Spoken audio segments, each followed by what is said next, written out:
नमस्कार दोस्तों इन 3 महिलाओं को तुलसी में जल भूल कर भी नहीं चढ़ाना चाहिए। दोस्तों, एक समय की बात है कि देवी सत्यभामा ने भगवान श्री कृष्ण से पूछा, हे प्रभु, पहले आपने मुझे तुलसी को जल देने और तुलसी के पास दीपक जलाने का महात्म्य सुनाया था, किंतु हे प्रभु, आज मैं आपसे जानना चाहती हूँ कि तुलसी में जल चढ़ाने का क्या नियम है। कौन सी स्त्री तुलसी में जल चढ़ा सकती है और कौन सी स्त्री तुलसी में जल नहीं चढ़ा सकती है, इस विषय में मुझे ज्ञान दीजिए। भगवान श्री कृष्ण मुस्कुराते हुए कहते हैं, हे सत्यभामा, आज तुमने उत्तम प्रश्न किया है। हे देवी, तुलसी में जल चढ़ाने के कुछ महत्वपूर्ण नियम होते हैं। उन नियमों का पालन करते हुए जल देना चाहिए। यदि कोई इन नियमों का पालन नहीं करता है तो उसे महापाप लगता है। देवी लक्ष्मी उसका घर त्याग करके चली जाती हैं। हे प्रिय, आज मैं उन 3 स्त्रियों के विषय में आपसे बताऊंगा जिन्हें तुलसी में जल नहीं चढ़ाना चाहिए। उन्हें कोई शुभ फल प्राप्त नहीं होता है, उल्टा तुलसी में जल चढ़ाने पर इन्हें महापाप ही लगता है। तुलसी को जल चढ़ाने का नियम बताने से पूर्व मैं आपको सुरेखा का प्राचीन इतिहास सुनाता हूँ, जिसे आप ध्यान से सुनिए। जो स्त्री इस प्राचीन कथा को सुनती है उसे तुलसी में 100 वर्षों तक जल चढ़ाने का पुण्य प्राप्त होता है। जो भी इस कथा को सुनता है और इसका प्रचार करता है उसके दुख का नाश होता है और उसकी दरिद्रता दूर हो जाती है।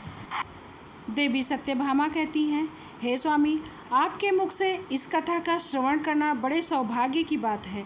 कृपया आप मुझे ये कथा सुनाइए। मैं ये कथा ध्यान से अवश्य सुनूंगी। फिर भगवान श्री कृष्ण देवी सत्यभामा को ये कथा सुनाते हैं। इस कथा को ध्यान से अवश्य सुनना चाहिए, क्योंकि आधा अधूरा ज्ञान घातक हो सकता है। तो चलिए सुनते हैं ये कथा। श्री कृष्ण कहते हैं, हे सत्यभामा, दक्षिण प्रदेश में एक नगर था। वो अत्यंत सुंदर था। उस नगर में उपदेश नाम का एक ब्राह्मण रहता था। उपदेश बहुत ही बुद्धिमान और शास्त्रों में पारंगत था। उसने वेदों का भी अध्ययन किया था। उसी के नगर के पास एक अन्य नगर था। उस नगर में ज्ञान शर्मा नाम का एक व्यक्ति रहता था। उसकी एक पुत्री थी जिसका नाम सुरेखा था। ज्ञान शर्मा ने बड़े ही लाड प्यार से सुरेखा का लालन पालन किया था। उसकी पुत्री अत्यंत सुंदर और गुणवान थी। जब सुरेखा विवाह के योग्य हुई तो उसे अपनी पुत्री के विवाह की चिंता सताने लगी। इसीलिए ज्ञान शर्मा ने अपनी पत्नी से कहा, हे प्रिय, हमारी पुत्री अब जवान हो चुकी है, इसलिए अब हमें इसका विवाह कर देना चाहिए। तब उसकी पत्नी कहती है, हे स्वामी, मेरी दृष्टि में एक विद्वान ब्राह्मण है जिसका नाम उपदेश है। मैं तो कहती हूँ कि हमारी पुत्री का विवाह उसी श्रेष्ठ ब्राह्मण से करा दिया जाए। उसके साथ विवाह करके हमारी पुत्री सुखी जीवन व्यतीत करेगी। ज्ञान शर्मा कहता है, हे प्रिय, तुम ठीक कहती हो। मैंने भी उपदेश जी के बारे में खूब सुना है। हम हमारी पुत्री का विवाह उन्हीं के साथ करेंगे। मैं कल ही उनके पास अपनी पुत्री के विवाह का प्रस्ताव लेकर जाता हूँ। फिर दूसरे दिन ज्ञान शर्मा अपनी पुत्री के विवाह का प्रस्ताव लेकर उपदेश के घर पर जाता है। उस समय उपदेश अपने माता पिता की सेवा कर रहा होता है। जब ज्ञान शर्मा उपदेश को अपने माता पिता की इस तरह सेवा करते हुए देखता है तो उसे बड़ा आनंद होता है। वो सोचता है, अरे वाह, ये ब्राह्मण पुत्र तो कितना महान है। ये तो अपने माता पिता की बड़ी प्रसन्नता से सेवा कर रहा है। जब ज्ञान शर्मा को उपदेश अपने द्वार पर खड़ा देखता है तो वो उनका स्वागत करता है और कहता है, हे विप्रवर, पधारिए, कहिए मैं आपकी क्या सेवा कर सकता हूँ। उपदेश का आतिथ्य सत्कार देखकर ज्ञान शर्मा अति प्रसन्न हो जाता है। वो देखता है उपदेश का घर अत्यंत पवित्र और शुद्ध होता है और उसके घर के सामने तुलसी का पौधा लगा हुआ है और उसके घर के अंदर भगवान विष्णु की मूर्ति रखी हुई है। वो सोचता है कि मेरी पुत्री के लिए ये उत्तम वर है। फिर वो उपदेश से कहता है, हे विप्रवर, आज मैं आपके साथ मेरी पुत्री के विवाह का प्रस्ताव लेकर आया हूँ। मेरी पुत्री के लिए आपके समान श्रेष्ठ वर और कहीं नहीं मिल सकता है। उपदेश के माता पिता ब्राह्मण की ये बात सुनकर खुश हो जाते हैं और उपदेश को विवाह के लिए मना लेते हैं। फिर विवाह का मुहूर्त तय किया जाता है और एक पवित्र स्थान पर उपदेश और सुरेखा का विवाह संपन्न किया जाता है। सुरेखा के सुंदर और मनमोहक रूप को देखकर उपदेश बहुत प्रसन्न होता है। वो अत्यंत गुणवान और चरित्रवान स्त्री थी। सुरेखा विवाह के बाद जब अपने ससुराल जाती है तो पति और सास ससुर की बड़ी सेवा करती है। अपनी मधुर वाणी और कार्यों से सभी का मन मोह लेती है। सुरेखा के ससुराल वाले भी उसके कार्य से बहुत संतुष्ट रहते हैं। सुरेखा नित्य पति से पहले जागकर सबसे पहले घर के आंगन को साफ करती थी और फिर घर के अंदर साफ सफाई करके स्नान करती। फिर स्नान करने के बाद नित्य तुलसी में जल दिया करती थी और फिर पूजा घर में जाकर भगवान विष्णु और माता लक्ष्मी की पूजा किया करती थी। फिर भोजन बनाकर उसमें तुलसी पत्र डालकर भगवान विष्णु को भोग लगाया करती थी। उसके बाद अपने पति को भोजन कराकर फिर बाद में भोजन किया करती थी। रात को वो पति के चरण दबाकर उसके सोने के बाद सो जाया करती थी। सुरेखा के अंदर एक पतिव्रता नारी के सभी लक्षण थे और अपने पति को ही वो परमेश्वर मानकर सेवा करती थी। सुरेखा ने कभी किसी पुरुष के लिए अपने मन में विचार नहीं किया। वो सत्य धर्म का पालन करने वाली और पवित्र कार्य करने वाली स्त्री थी। उसने कभी कोई अशुभ कार्य नहीं किया। सुरेखा के ऐसे सात्विक और सरल स्वभाव को देखकर माता लक्ष्मी भी उस पर मेहरबान थी। माता लक्ष्मी स्वयं चलकर उसके घर में आकर निवास करने लगी थी, जिससे सुरेखा के जीवन में सुख समृद्धि और भी बढ़ गई थी। श्री कृष्ण कहते हैं, हे देवी सत्यभामा, माता लक्ष्मी उन्हीं स्त्रियों पर अपनी कृपा दृष्टि बनाते के रखती हैं जो स्त्री पतिव्रता होती है और सत्य धर्म का पालन करती है। सुरेखा के अंदर वे सभी लक्षण थे जो एक पतिव्रता स्त्री में होने चाहिए। लेकिन आगे मैं तुम्हें बताऊंगा कि सुरेखा की एक भूल के कारण देवी लक्ष्मी उसके घर का त्याग करके कैसे चली गईं। एक दिन सुरेखा का पति अत्यंत कामातुर होकर सुबह स्नान करने के पश्चात सुरेखा के पास आया और उसने सुरेखा के साथ शारीरिक संबंध स्थापित किया, जिससे सुरेखा का शरीर अपवित्र हो गया। सुरेखा का मन भी काम के प्रभाव में ही था, इसीलिए वो अपने नित्य नियम को भूल गई। उसने पति के साथ संबंध बनाने के बाद बिना स्नान किए ही तुलसी में जल दे दिया, जिससे सुरेखा के शरीर में महामोह का प्रवेश हो गया। सुरेखा के शरीर के सभी इंद्रियां तिलमिला उठी। सुरेखा के शरीर में महामोह के प्रवेश करते ही देवी लक्ष्मी ने सुरेखा के घर को त्याग दिया और लक्ष्मी उस स्थान से चली गईं। तब से सुरेखा के शरीर के उस महामोह ने सुरेखा को सभी धार्मिक कार्यों से वंचित कर दिया। इसका विपरीत प्रभाव सुरेखा के पति पर भी पड़ा और वो सदा कामातुर होकर सुरेखा के साथ विहार करने लगा। उसका मन सदैव ही काम वासना में लगा रहता। फिर एक दिन सुरेखा के पति ने सभी सीमाओं का उल्लंघन किया और उसने मासिक धर्म के दौरान ही सुरेखा के साथ संबंध स्थापित किया, जिससे सुरेखा के शरीर में निवास कर रहा ब्रह्म हत्या का पाप उसके पति के शरीर में प्रवेश कर गया। हे देवी सत्यभामा, जब स्त्री मासिक धर्म से होती है तो उसके शरीर में ब्रह्म हत्या का पाप निवास करता है, क्योंकि ब्रह्मदेव ने इंद्रदेव के शरीर से ब्रह्म हत्या का पाप निकालकर वृक्ष, जल, अग्नि और अप्सराओं को ग्रहण करने के लिए कहा था। स्त्री के शरीर में मासिक धर्म के दौरान ब्रह्म हत्या का पाप निवास करता है और जो भी पुरुष मासिक धर्म के समय स्त्री को स्पर्श करता है अथवा संबंध बनाता है तो यह पाप उसके शरीर में प्रवेश कर जाता है। वही ब्रह्म हत्या का पाप सुरेखा के पति के शरीर के अंदर निवास कर गया और वो जमीन पर गिर पड़ा। उसे तुरंत ही कोढ़ का रोग हो गया। उसका अंग अंग जलने लगा, उसमें शरीर पर छाले पड़ गए और वो दर्द से चीखने लगा। हाय, ये मुझसे कैसा अपराध हो गया, मेरे द्वारा भयंकर पाप हो गया। मैंने सब कुछ जानते हुए भी महापाप किया है। अब मेरी रक्षा कौन करेगा। सुरेखा की सास ने जब ये सुना तो वो तुरंत उस स्थान पर आ गई और उसने देखा कि उसका लड़का कोढ़ के रोग से ग्रसित होकर ज़मीन पर पड़ा है। तो वो गुस्से में आकर सुरेखा से कहने लगी, अरे कुलक्षणी, तूने ये क्या कर डाला? तूने अपना धर्म भ्रष्ट कर डाला। अपने पति की ऐसी हालत देखकर सुरेखा अत्यंत घबराई और ज़ोर ज़ोर से रोने लगी। कहने लगी, सासू माँ, मुझसे बहुत बड़ा अपराध हो गया, मुझे क्षमा करो। काम की वशीभूत होकर मुझसे ये अपराध हो गया है। सुरेखा की सास ने कहा, हे पापनी, तू इस घर से अभी चली जा। तुझ जैसी उल्टा स्त्री को इस घर में मैं नहीं रहने दूंगी। तूने मेरे बेटे के जीवन को नरक बना दिया। सुरेखा कहती है, हे सासू माँ, मैं कहाँ जाऊँ? मेरे पति के अलावा मेरा कोई नहीं है। मैं उन्हें छोड़कर जीवित नहीं रह सकती।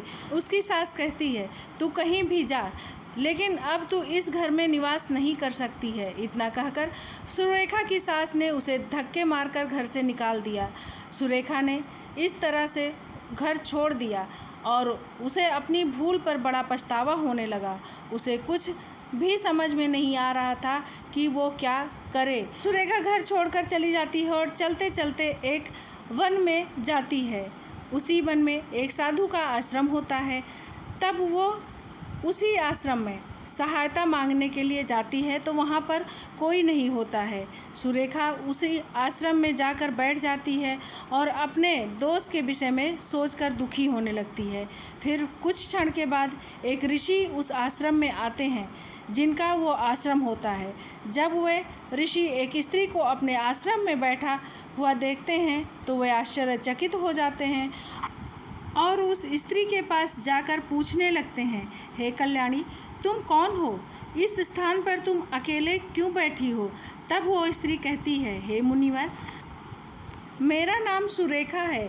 मेरे द्वारा घोर अपराध हो गया है। उसी कारण अपने परिवार से बिछड़कर मैं इस स्थान पर आई हूँ। ऋषि कहते हैं, हे देवी, ये क्या कह रही हो? तुमसे क्या पाप हो गया है? मुझसे विस्तार से बताओ, मैं तुम्हारी सहायता करने का प्रयत्न अवश्य करूँगा। हे मुनिवर, मुझसे घोर अपराध हो गया है। मैंने मासिक धर्म के दौरान पति के साथ संबंध बनाया। इसी कारण मेरे पति को कोढ़ का रोग हो गया है और दुख भोग रहे हैं। तब ऋषि कहते हैं, हे बेटी, तुम चिंता मत करो। तुम्हारे द्वारा जो पाप हुआ है उसका प्रायश्चित करो। तुम्हें पाप से मुक्ति मिल जाएगी। तुम इस आश्रम में बैठकर भगवान विष्णु का पूजन करो, तुलसी को नित्य जल दो और गौ माता की सेवा करो। तुम्हारा पति जल्दी ही ठीक हो जाएगा। फिर सुरेखा वहीं आश्रम में रहकर भगवान विष्णु का पूजन करने लगती है। रोज़ स्नान करके ब्रह्मचर्य का पालन करते हुए तुलसी को जल देती है।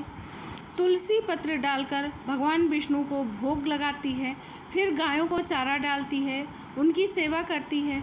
दिन भर वहीं भगवान विष्णु के आगे बैठकर भगवान विष्णु की भक्ति करने लगती है। इस तरह से 1 वर्ष बीत जाता है। भगवान विष्णु उसकी भक्ति से प्रसन्न हो जाते हैं और सुरेखा को साक्षात दर्शन देते हैं। सुरेखा भगवान विष्णु को अपने सामने देखकर बारंबार प्रणाम करने लगती है। तब भगवान विष्णु सुरेखा से कहते हैं, हे पुत्री, तुम बड़ी ही श्रद्धा और भक्ति से मेरी आराधना करती हो, इसलिए मैं तुमसे प्रसन्न हूँ। कहो, तुम्हारी क्या कामना है? तब सुरेखा कहती है, हे प्रभु, मुझे बताइए, मेरे किस दोष के कारण मेरे अंदर काम का वास हो गया, जिस कारण मेरे द्वारा घोर पाप हुआ और मेरे पति को कोढ़ का रोग हो गया।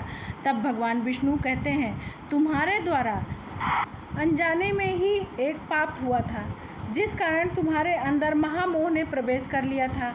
एक दिन तुमने अपने पति के साथ संबंध बनाने के बाद बिना स्नान किए ही तुलसी में जल दे दिया था। पति पत्नी जब रति क्रिया करते हैं तब उनका शरीर अपवित्र हो जाता है और ऐसी अवस्था में बिना स्नान किए तुलसी में जल नहीं देना चाहिए। तुलसी माँ लक्ष्मी का ही रूप है। अशुद्ध अवस्था में तुमने तुलसी में जल दिया, इस कारण लक्ष्मी तुम्हारा घर छोड़कर चली गई और फिर महामोह ने तुम्हारे अंदर प्रवेश कर लिया। उसी महामोह के कारण तुम्हारे और तुम्हारे पति के अंदर काम का प्रभाव अधिक बढ़ गया और मासिक धर्म के दौरान स्त्री के साथ संसर्ग होने के कारण तुम्हारे पति को कोढ़ का रोग हो गया।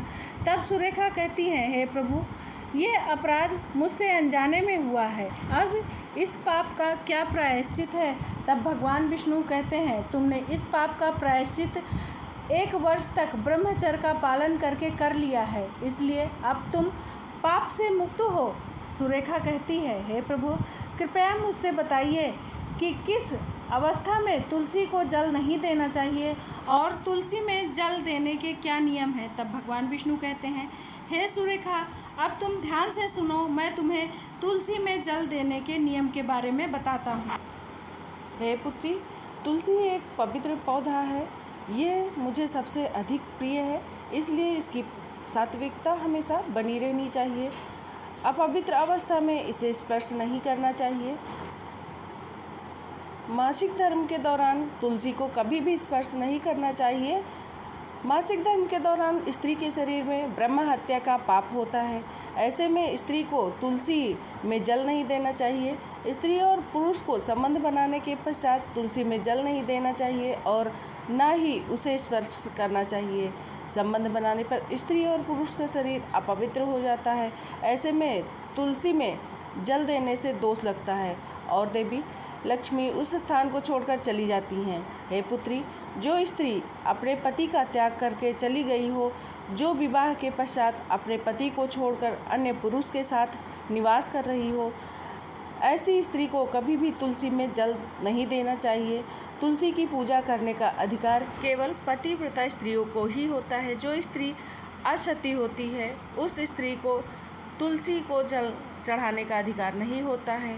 हे सुरेखा, अब मैंने तुम्हें तुलसी में जल चढ़ाने के महत्वपूर्ण नियम बता दिए हैं, तुम इसका ध्यान रखना। तब सुरेखा कहती है, हे प्रभु, मेरे पति कोढ़ रोग से पीड़ित हैं, कृपा करके मेरे पति को रोग से मुक्त कीजिए। तब भगवान विष्णु कहते हैं, हे सुरेखा, तुमने इस तुलसी के वृक्ष की 1 वर्ष तक पूजा की है, अब ये अत्यंत पवित्र पौधा हो गया है। अब तुम इसके पत्ते को ले जाकर अपने पति को खिला दो, ये रोग और पापों से उनको मुक्त कर देगा।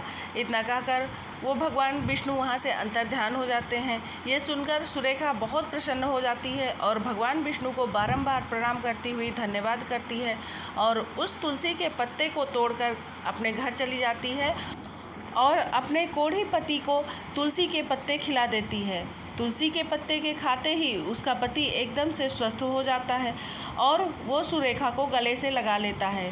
सुरेखा की सास भी ये देखकर बहुत ही प्रसन्न हो जाती है और फिर से वे सभी प्रसन्नता से रहने लगते हैं। भगवान श्री कृष्ण कहते हैं, हे सत्यभामा, इसीलिए स्त्रियों को इन अवस्थाओं में तुलसी में जल नहीं चढ़ाना चाहिए और ना ही तुलसी को स्पर्श करना चाहिए, अन्यथा इसके अशुभ परिणाम भोगने पड़ते हैं। दोस्तों, आज के इस वीडियो में आपने जाना कि किन स्त्रियों को तुलसी में जल नहीं चढ़ाना चाहिए और किन अवस्थाओं में तुलसी को स्पर्श करना और जल देना शास्त्रों में वर्णित नियम के विरुद्ध माना जाता है। दोस्तों, उम्मीद करती हूँ कि ये वीडियो आप लोगों को बहुत ही ज़्यादा ज्ञानवर्धक लगा होगा। दोस्तों, यदि वीडियो पसंद आया हो तो लाइक करिए, शेयर करिए और कमेंट में जय माँ लक्ष्मी अवश्य लिखिए। चैनल को अभी तक सब्सक्राइब नहीं किया है तो प्लीज़ सब्सक्राइब कर लीजिए। धन्यवाद।